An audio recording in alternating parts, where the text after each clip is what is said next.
જૂનાગઢ સ્થિત ભક્ત કવિ નરસિંહ મહેતા યુનિવર્સિટી ખાતે જૂનાગઢ જિલ્લાના પ્રભારી મંત્રીશ્રી અને શિક્ષણ મંત્રીશ્રી ડોક્ટર પ્રદ્યુમન વાજાના સત્કાર સમારંભનું ભવ્ય આયોજન કરવામાં આવ્યું હતું, જેમાં યુનિવર્સિટીના કુલપતિ પ્રોફેસર ડોક્ટર પ્રતાપસિંહજી ચૌહાણે તેમનું સાલ મોમેન્ટો અને સૂતરની આંટી અર્પણ કરી સ્વાગત કર્યું હતું. મંત્રીશ્રી અને ઉપસ્થિત મહાનુભાવો દ્વારા દીપ પ્રાગટ્યથી શરૂ થયેલા કાર્યક્રમમાં શિક્ષણ મંત્રીશ્રીએ વિદ્યાર્થીઓ સાથે સીધો સંવાદ સાધી ગિરનારના પ્રાકૃતિક સાનિધ્યમાં શિક્ષણ મેળવવાની તકને બિરદાવી તથા યુનિવર્સિટી દ્વારા કેન્સર દવા સંશોધન અને પ્રાકૃતિક કૃષિ ક્ષેત્રે મેળવેલી સિદ્ધિઓ તેમજ centre of excellence four wild life અંતર્ગત સંશોધનો અંગે ખુશી વ્યક્ત કરી સંત શ્રી રવિદાસના નામે ચેર શરૂ કરવા ઈચ્છા વ્યક્ત કરી હતી. વધુમાં તેમણે વડાપ્રધાનશ્રીના વિકસિત ભારત 2047ના વિઝનમાં શિક્ષણની ભૂમિકા મહત્વની ગણાવી યુવાઓને સફળતાની સાથે બુદ્ધિ અને દયાળુ હૃદય જાળવવા પ્રેરણા આપી હતી. કુલપતિશ્રીએ શૈક્ષણિક સિદ્ધિઓ અને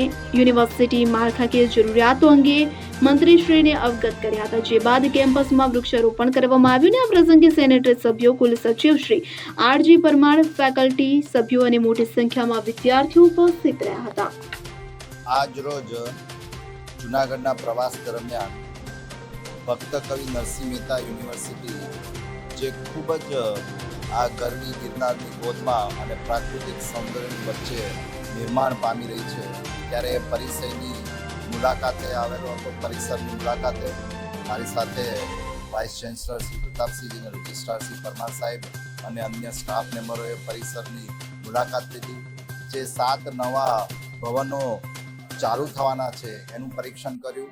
તેની સાથે સાથે આનંદની વાત છે કે ગઈકાલે ગુરુ પૂર્ણિમાનો જે પાવન દિવસ હતો એ દિવસે અહીંના વિદ્યાર્થીઓએ પણ પ્રવેશોત્સવ કર્યો. એ મારા માટે ખૂબ જ આનંદની વાત છે અને ભવિષ્યમાં પણ આ યુનિવર્સિટી ખૂબ જ ટૂંક સમયમાં પૂર્ણ રીતના કાર્યરત થઈ જાય એ માટેના સૂચનો અને એ માટેનું નિરીક્ષણ કર્યું અને આગામી દિવસોમાં એક શિક્ષણ ક્ષેત્રે એક ખૂબ જ સંશોધનનું કેન્દ્ર બની રહે એ માટેની હું શુભેચ્છા. અનિરુદ્ધસિંહ બાબરિયા, જૂનાગઢ.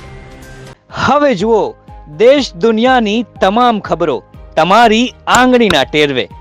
ઉઠાવો મોબાઈલ અને ગૂગલ પ્લે સ્ટોર પરથી ડાઉનલોડ કરો અમારી CN24 ન્યૂઝ મોબાઈલ એપ.